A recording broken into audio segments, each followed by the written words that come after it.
नमस्कार, news and competition के रगड़ चैनल में आपका स्वागत है। देखते हैं उत्तराखंड की 10 महत्वपूर्ण खबरें। सहकारी बैंक घपले में 3 पर मुकदमा।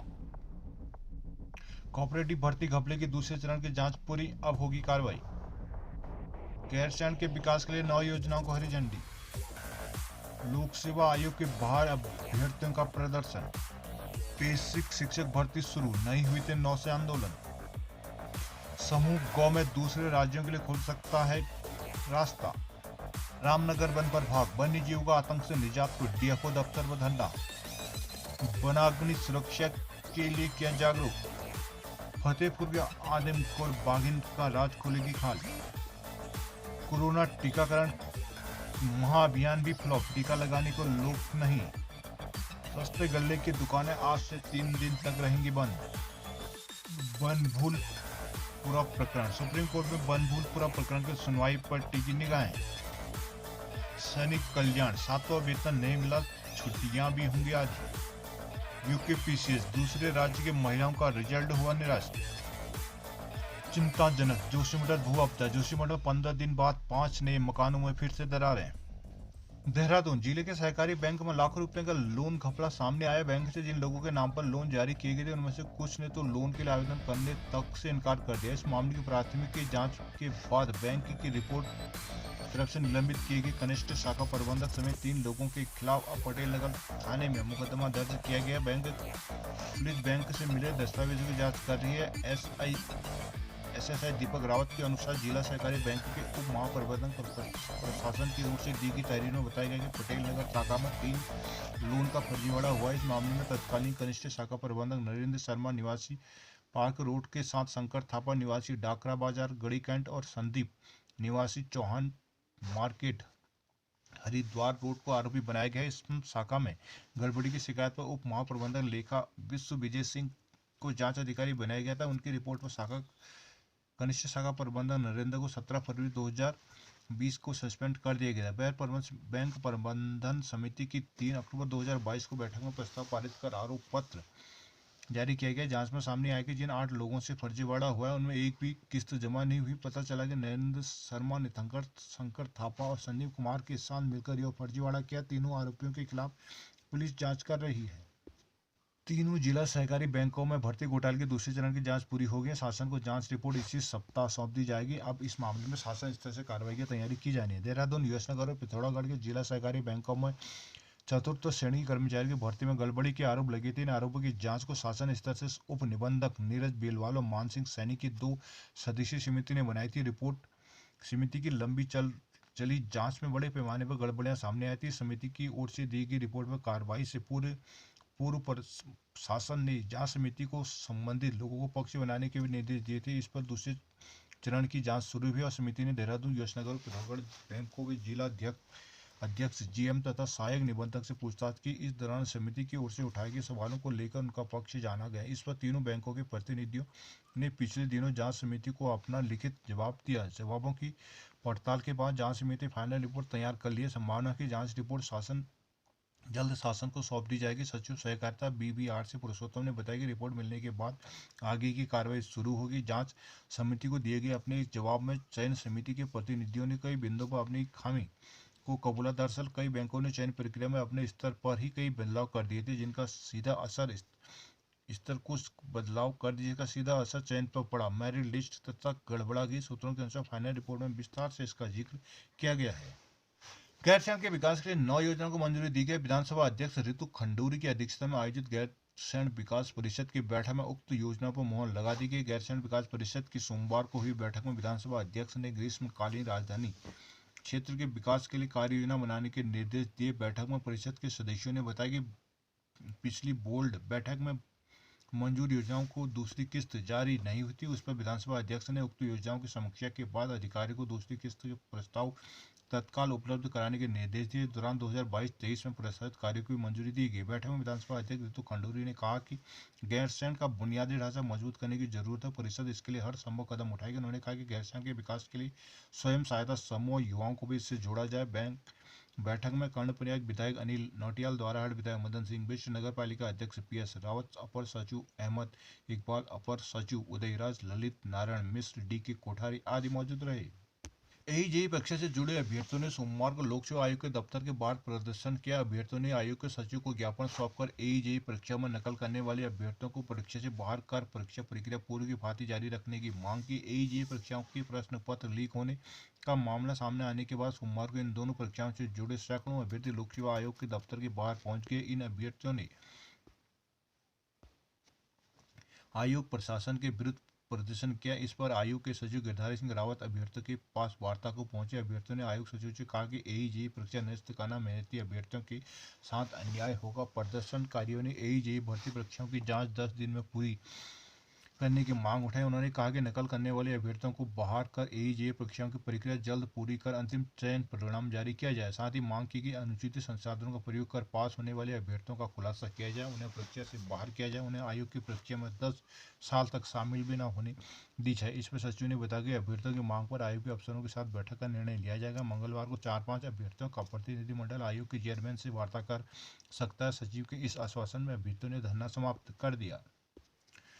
उत्तराखंड में समूह गांव के पदों पर अन्य राज्यों के अभ्यर्थियों के लिए नौकरी की राह खुल सकती है। श्रीनगर मेडिकल कॉलेज में संविदा पर नर्सिंग अधिकारी के पद पर कार्यरत राजस्थान के 8 युवाओं को नैनीताल हाईकोर्ट ने उत्तराखंड में नर्सिंग अधिकारी पद पर चल रही भर्ती के लिए प्रोविजनल आवेदन करने की इजाजत दे दी है। उत्तराखंड में स्वास्थ्य विभाग ने नर्सिंग अधिकारी के 1564 पदों पर भर्ती की प्रक्रिया चल रही है। चिकित्सा चयन आयोग की भर्तियां वरिष्ठ के आधार पर कर रहा है। इस संबंध में आयोग की ओर से प्रकाशित विज्ञप्ति में दी गई शर्तों के चलते अन्य राज्यों के युवा भर्ती के लिए आवेदन नहीं कर पाए। इसके बाद श्रीनगर मेडिकल कॉलेज में संविदा पर कार्यरत युवाओं ने हाईकोर्ट में अपील की। हाईकोर्ट ने सुनवाई के बाद युवाओं को प्रोविजनल आवेदन करने की इजाजत दे दी। इस संबंध में चिकित्सा चयन आयोग के अध्यक्ष डॉक्टर DS रावत ने कहा कि हाईकोर्ट के आदेश स्वास्थ्य महानिदेशालय की संस्तुति के आधार पर दूसरे राज्यों के अभ्यर्थियों का आवेदन प्रोविजनल तरीके से स्वीकार किए गए हैं। उन्होंने कहा कि नर्सिंग अधिकारी पद के लिए वर्ष 2020 में प्रावधिक शिक्षा परिषद की ओर से शुरू की भर्ती के दौरान भी इन युवाओं को हाईकोर्ट प्रोविजनल आवेदन की इजाजत मिली थी। आयोग के अध्यक्ष रावत ने कहा कि वरिष्ठ सूची के आधार पर इन युवाओं का चयन होता तो इस संदर्भ में हाईकोर्ट को अवगत कराया जाएगा। साथ ही इनका परीक्षा परिणाम हाईकोर्ट के आदेश पर ही जारी करना होगा। दरअसल कार्मिक विभाग के नियमों के अनुसार उत्तराखंड में समूह गांव के पदों के राज्य का ही स्थायी निवासी या प्रदेश से हाई स्कूल इंटरमीडिएट की परीक्षा करना अनिवार्य है। लेकिन नर्सिंग अधिकारी की भर्ती के लिए राजस्थान के कुछ युवाओं को आवेदन की इजाजत मिल गई है। टीईटी प्रशिक्षित महासंघ ने बेसिक शिक्षा भर्ती की काउंसलिंग पर रोक के खिलाफ आंदोलन का ऐलान किया है। ननूरखेड़ा स्थित शिक्षा निर्देशालय में सोमवार को हुई आपात बैठक में निर्णय लिया गया। महासंघ के उपाध्यक्ष अभिषेक भट्ट ने बताया कि बुधवार को इस मुद्दे पर शिक्षा मंत्री से वार्ता की गई। यदि फिर भी भर्ती शुरू नहीं हुई तो 9 फरवरी से आंदोलन शुरू कर लिया जाएगा। आंदोलन में डीएलएड प्रशिक्षित भी शामिल होंगे। मालूम हो कि NIOS डीएलएड को बेसिक शिक्षक भर्ती में शामिल करने के हाईकोर्ट के आदेश के खिलाफ बीएड प्रशिक्षकों की याचिका सुप्रीम कोर्ट में विचाराधीन है। सरकार सुप्रीम कोर्ट का फैसला आने तक प्रक्रिया शुरू करने के पक्ष में नहीं है। रामनगर कोटा बाग और आसपास के गांव में हाथी सहित अन्य वन्यजीव के आतंक से परेशान ग्रामीण का धैर्य सोमवार को टूट गया। विरोध में ट्रैक्टर ट्रॉली भरकर आए ग्रामीणों ने डीएफओ कुंदन कुमार के कार्यालय के बाहर धरना देकर नारेबाजी की। वन विभाग में ग्रामीणों की समस्याओं की अनदेखी करने का आरोप लगा हुआ है। उग्र आंदोलन की चेतावनी दी गई। साथ ही कहा कि हाथी ने गांव की कई हेक्टेयर फसल बर्बाद कर दी है। इस दौरान ग्रामीणों ने अफसरों को खरी खोटी सुनाई। सोमवार को रामनगर वन प्रभाग के देचोरी रेंज, पौलगढ़ रेंज और कोटाबाग क्षेत्र के सैकड़ों ग्रामीण रामनगर वन प्रभाग के डीएफओ कार्यालय के बाहर एकत्रित हुए। वन विभाग कार्यालय बाहर प्रदर्शन और नारेबाजी करते हुए जंगली हाथियों के आतंक से निजात दिलाने के साथ ही उन्होंने फसलों का मुआवजा देने की भी मांग की। ग्रामीणों ने बताया कि पिछले कई दिनों से ग्रामीण क्षेत्रों में जंगली हाथियों और नील गायों का आतंक मचा हुआ है। हाथी खेत में जड़ी खड़ी फसल को रौंद कर बर्बाद कर रहे हैं, जिससे ग्रामीण के आगे एक गंभीर संकट खड़ा हो गया। उन्होंने कहा कि हाथियों द्वारा ग्रामीणों की झोपड़ियों को भी नुकसान पहुंचाया जा रहा है, लेकिन विभाग हाथियों के आतंक से निजात दिलाने के लिए कोई ठोस उपाय नहीं कर पा रहा है। कहा कि कभी भी इन क्षेत्रों में अप्रिय घटना घट सकती है। उन्होंने विभाग से हाथियों के आतंक से निजात दिलाने के लिए खाई खोदने में सुरक्षा दीवार बनाने के साथ ही फसलों का मुआवजा देने की मांग की। मांग पूरी न होने पर उग्र आंदोलन करने की चेतावनी दी गई। मामले में रामनगर वन प्रभाग की एसडीओ पूनम कैंथोला ने बताया कि ग्रामीणों के ज्ञापन में शीघ्र कार्रवाई कर समस्या का समाधान किया जाएगा। इस दौरान हरिचंद, राजेंद्र गंगोला, भोपाल सिंह, चंद्रशेखर जोशी, नवीन सती, त्रिलोकचंद, मोनू, शांति देवी, गगन कुमार, दिनेश चंद आदि मौजूद रहे। हल्द्वानी फतेहपुर रेंज में मृत मिली बाघिन आदमखोर थी, यानी इसका खुलासा उनके खाल में धारियों की जांच से होगी। भारतीय वन्यजीव संस्थान देहरादून WII बाघिन की खाल में धारियों की जांच करेगा। अधिकारियों ने जांच के लिए खाल को देहरादून भेज दिया। फतेहपुर रेंज के हेड़ाखान बीट में शनिवार रात को वन प्रभाग की गश्त टीम को बाघिन का शव मिला था। बाघिन की उम्र करीब 7-8 साल थी। बाघिन का शव मिलते ही एक ही साल उठा कि वो बाघिन तो नहीं जिसने फतेहपुर रेंज में लोगों को अपना शिकार बनाया था। बाघिन आदमखोर है यानी इसका पता उसकी शरीर तारीख की जांच से लगेगा। इसके लिए बाघिन के खाल को WII देहरादून भेजा गया है। गौरतलब है कि 29 दिसंबर 2021 से 6 जून 2022 तक फतेहपुर रेंज में 7 लोगों को बाघ और बाघिन ने अपना शिकार बनाया था।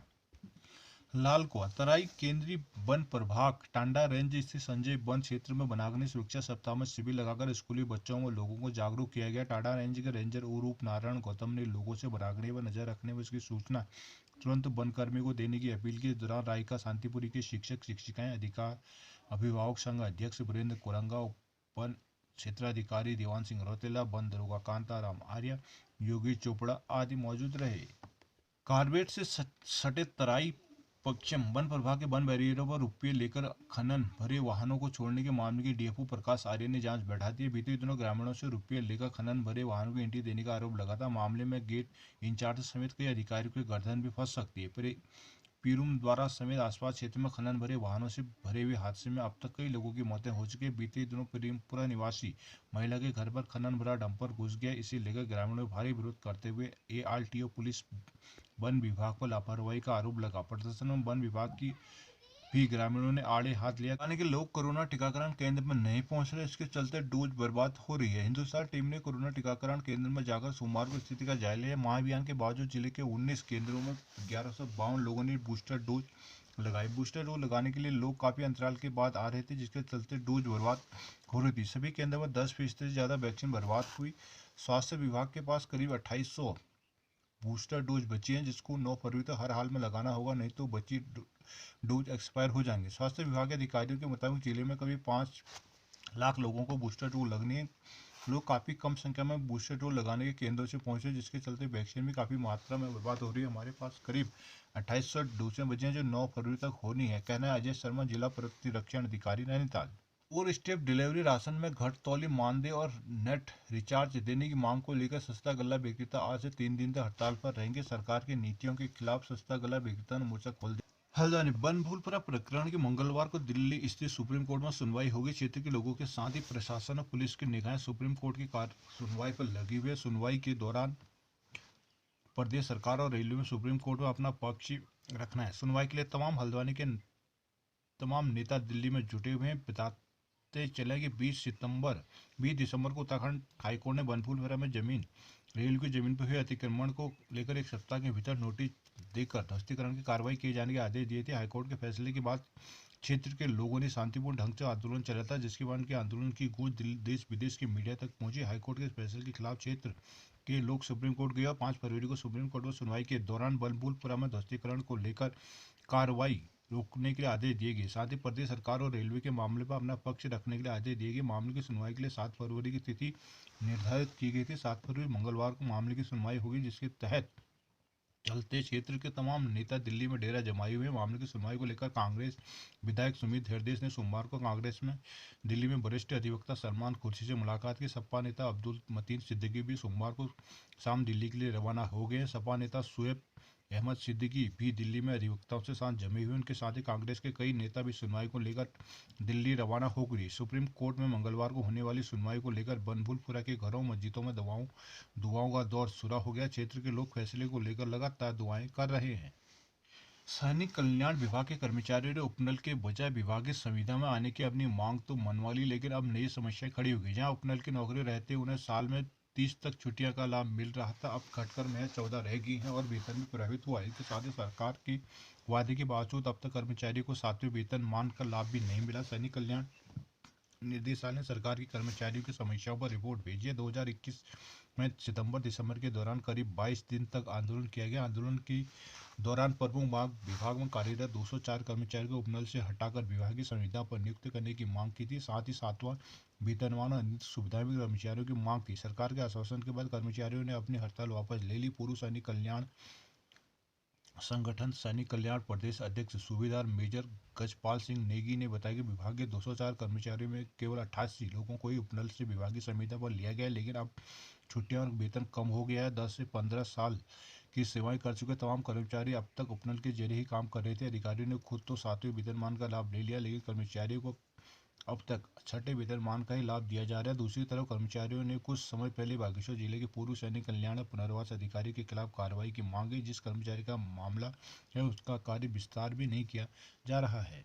जोशीमठ नगर क्षेत्र में 15 दिन बाद दरारग्रस्त भवनों की संख्या में इजाफा हुआ। 24 घंटे के भीतर सिंहधार क्षेत्र में 5 नए मकानों में दरारें चिन्हित की गई। हालांकि खतरनाक श्रेणी के भवनों की संख्या 21 जनवरी से 181 पर स्थिर बनी हुई है। भूदशाव की वजह से जोशीमठ के 9 अलग अलग स्थानों पर मकानों पर असर पड़ा है। अब तक 868 भवनों को क्षतिग्रस्त चिन्हित हो चुके हैं। 21 जनवरी से दरारग्रस्त भवनों की संख्या 863 पर स्थित थी, जिसे माना जा रहा था कि भूदशाव स्थिर हो चुका है। लेकिन अब 5 नए मकानों में आए दरार से लोग परेशान हैं। दूसरी तरफ जेपी कॉलोनी में जल रिसाव की स्थिति कुछ दिनों में स्थिर है। पिछले 5 दिन से शुरू से 15 लीटर प्रति मिनट की दर से रिसाव हो रहा है, जबकि 6 जनवरी को 540 लीटर प्रति मिनट के हिसाब से रिसाव हो रहा था। गांधीनगर में 156, मारवाड़ी में 53, लोअर बाजार में 38, सिंहधार में 156, मनोहर बाग में 131, अपर बाजार में 40, सुनील वार्ड में 78, परसारी में 55 और रविग्राम में 161 भवन क्षतिग्रस्त दरारग्रस्त हो चुके हैं। भाकपा माले के गढ़वाल सचिव इंद्रेश मैखुरी ने आरोप लगाया कि उत्तराखंड सरकार आपदा खतरे की चेतावनी को नजरअंदाज कर रही है। उन्होंने कहा कि जोशीमठ खतरे की लेकर विशेषज्ञों ने पहले चुनौती दे दी है, लेकिन सरकार ने इसे गंभीरता से नहीं लिया। सोमवार को बयान जारी करते हुए मैखुरी ने कहा कि जोशीमठ में लोग 14 महीने तक सरकार को खतरे को लेकर चिताते रहे, लेकिन सरकार ने नहीं सुनी। उन्होंने कहा कि जोशीमठ बचाओ संघर्ष समिति के संयोजक अतुल सती ने अपनी पहल कर अब स्वतंत्र भूवैज्ञानिकों को सर्वे के लिए बुलाया तो सरकार हरकत में आई। उन्होंने कहा कि सरकार की ओर से जुलाई 2022 में कमेटी गठित की गई। इस कमेटी की रिपोर्ट पर भी सरकार ने कोई ध्यान नहीं दिया। उन्होंने कहा कि राज्य सरकार ने आपदा प्रबंधन के नाम पर कई अध्ययन और सर्वे कराए, लेकिन उनकी रिपोर्ट पर कोई एक्शन नहीं लिया। सरकार जोशीमठ में मुआवजा, पुनर्वास आदि में पूरी तरह से विफल रही है।